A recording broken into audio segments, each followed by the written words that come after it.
Magandang gabi mga ka-project. Dito tayo ngayon sa sabangan ng General Nakar. Night fishing. Parang wala pa nakikita ditong ibang nangingisda. Parang tayo pa lang. Napasugod tayo dahil meron tayo natirang pamain kahapon. Galing kay Erickson. Kami namiwas sa Santol. Niyaya natin si Master Ayan na sumama. Sabi niya susunod daw siya. Okay. Guys, dami pa nito. Kaya sana may makapalit na isda yan. Setup natin naka-ready na, medium, shadow for the wind. Tapos dalawang hook ang ating ginamit. Hindi siya parehas ng laki. Pinag-iba ko maliit at malaki para doon sa si Casking na Centron 4000 series. Yung line natin ano yan, 12 pounds. Okay, let's go. Kain na tayo. Sana naman may makapalit itong ating hipon. Yung hipong isda. Sabangan ng Nakar. Okay. Agis. Hindi ko alam kung saan bumagsak. Basta dito sa may gitna lang dalawang bangka ngayon. Sana hindi sumabit. May dala rin tayong alarm. Kaya lang hindi natin gagamitin. Hawakan na lang natin. Abangan na lang natin kung may kumagat.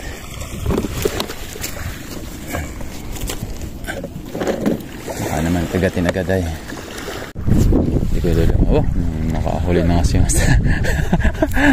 ay makuk kaya na nga nahuli po malaki ay tagpi oo malaki yung makuk na yung makuk ang hindi gano'ng kalaki ng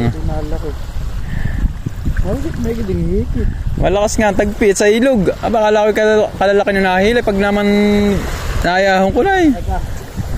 Tawagin mo yung mga magulang mo. So yan guys, dito kami ngayon sa harap ng dagat. Kanina kami na doon sa gilid lang papasok ng ilog. Pero ngayon dito na. Sana naman meron ng kumagat. Kahit isa lang ang tig-isa. May labi-lab. Dito yung alon. Diyan lang sarapan natin tapon. Wala sana, lambat naman. Baka naman may lambat niya pala. Ayan. Haba nag-iintay tayo. Waiting. Ay, talaga yun. Pwede, nandito pa rin. Hinila. Baka nakipag yan. Maliit lang. Nakita ko na lang, bumaligtad tong ating rod. Ako may gahanap ng stick ay.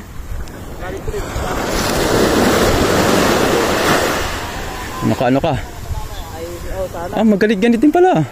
Good size na ito. Oh. Nasaan na? Malayo. Uy, malaki-laki. Master, good size. Ay, talaga si Bugaong. Bugaong pa rin. Grabe. Malaki.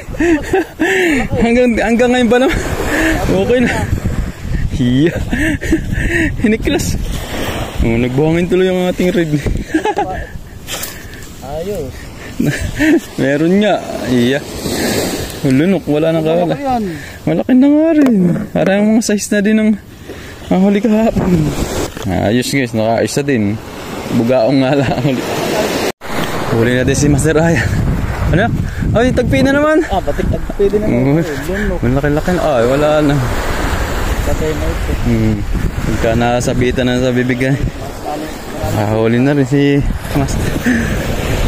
Lumipat kami dito sa dati. Wala na kumagat dun sa ating nahulihan ng bugaong na isa.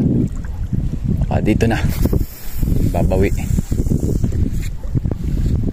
Isang mga agat naman dyan. Ilang isi naman. Kung nakaka-request dito ay pa-request naman. Hindi talaga guys, ayaw masyado mababa ay. Pero wala naman pating kumagat kaya hindi natin bantunin na natin. Ay huli pala guys. Wala, maliit din. Aba, ay mga agat. Wow, ba't hindi tumunog? Grabe, may huli pala guys. Hiya. Sabi ka ba, ba't parang maganit? May gitin. Mga agat niya. Totoo. Ano mga naman guys. Sabi ko hindi kinakagat yung ating pamiwas ay. Yung pala may meron na nakasalang. Na doon nga sila. Ayos guys. Guys, tapos na. Alas 10 na. Uwi na. Kaunti ang huli natin. Isang maagat na bugaong. Better luck next time. Marami pa naman tayong pagkakataon makabawi. Sana ay kahul tayo susunod dito ng mamaw. Talaga hindi pa tayo maka-unlock ng mamaw dito sa Nakar. Yun, maraming salamat. Ride safe, vision.